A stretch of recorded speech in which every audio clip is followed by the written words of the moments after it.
So this is our Italian trip. The books that we chose from five was The Bering Guides, Business Travel in Italy, Real Estate in Italy, Markets, Investment Vehicles, and Performance, The Italian Economy, The Pillars of the Italian Economy, and the last book was Rome, a Source Book on the Ancient City. The book we eventually chose was The Pillars of the Italian Economy, Manufacturing, Food and Wine, and Tourism. Selected chapters were 3, 4, 5, 6, and 7.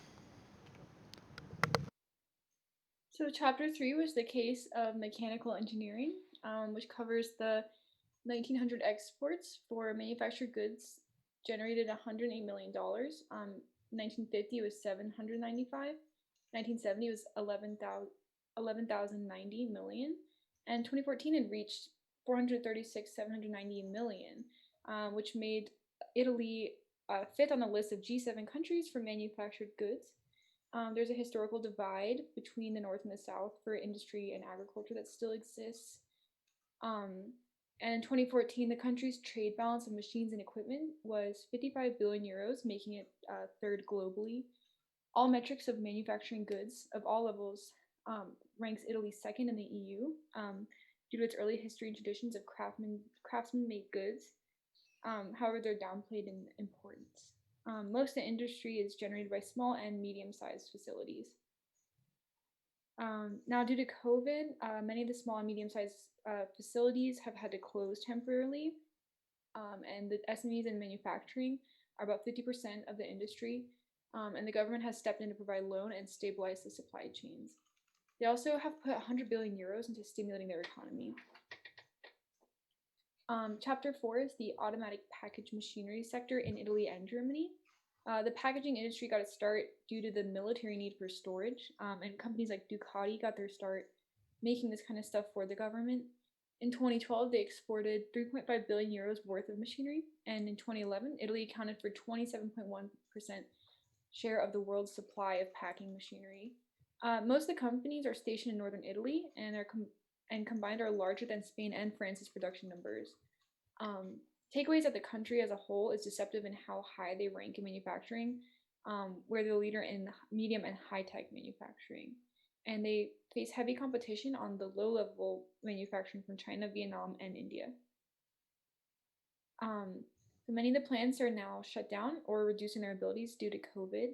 Um, and this is even worse in Italy because the manufacturing systems are composed mostly of the small and medium sized factories. So Germany has overtaken the world's lead in the share of packing machinery at 28%. However, an Italian manufacturing company, Fit Group, is expanding their operations globally, with one recently agreeing to partner with Lowe's and set up a facility to produce pipes, hoses, and conduits for commercial and industrial use in Mooresville, North Carolina. The facility is expected to cost around $25.6 million. So for chapter 5, Italy, a new European pharmaceutical hub. The global pharmaceutical market is valued at $1.23 trillion.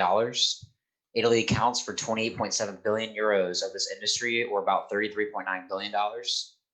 Between 2010 and 2014, Italian pharmaceutical exports increased by 54.3%, accounts for 4.5% of all Italian exports in 2014. In 2015, there was a 45% increase in demand for Italian pharmaceuticals. They are also a leader in its stem cell research and gene therapy. Still face stiff competition from Asian pharma companies, but has established themselves as a hub for European pharma needs. And then chapter 5 is research. Much like the opioid pandemic that hit the U.S., Italy is starting to see similar bouts of opioids addiction due in part to its increased production of pharmaceuticals and their increased prescription. Despite a slowdown due to the COVID pandemic, Italian pharma companies have recently acquired Elsalis Biotech, a French company who conveniently has trials for COVID vaccines.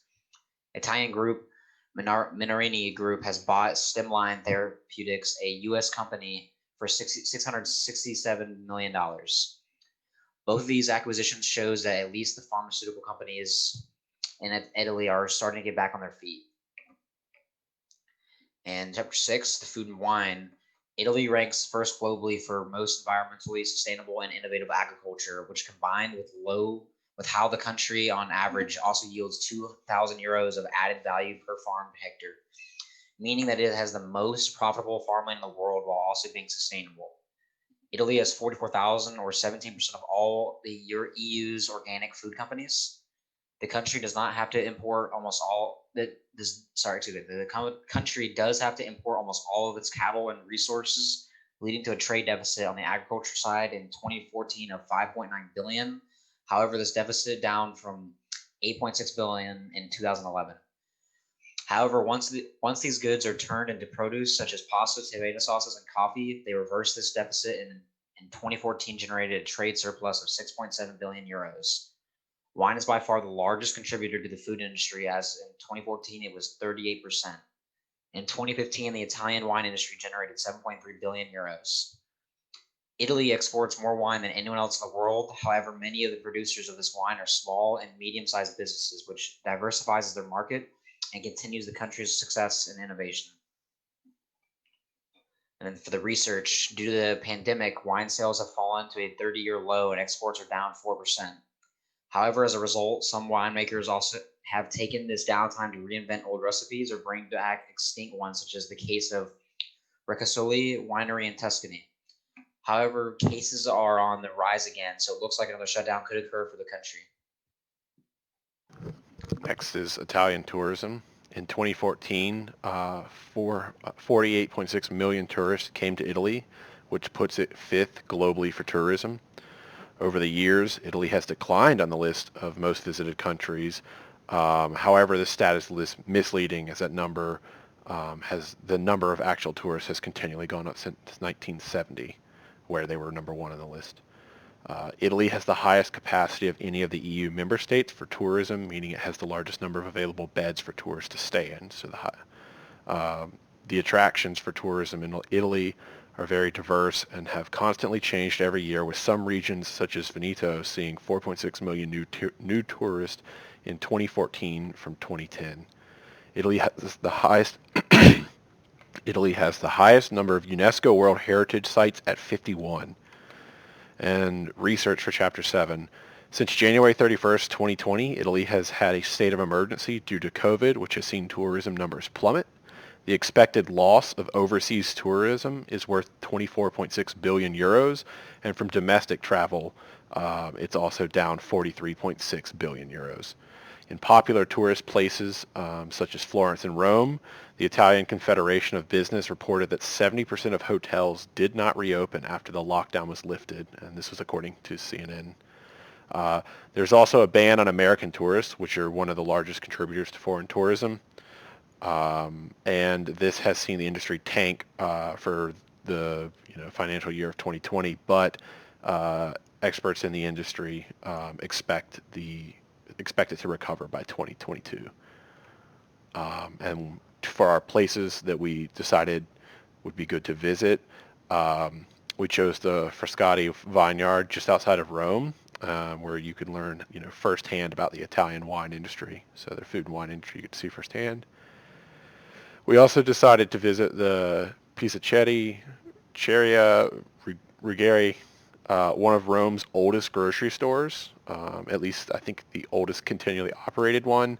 And you would get to see firsthand how a store that's been around for as long as it has been able to adapt and overcome with the changing technologies and trends.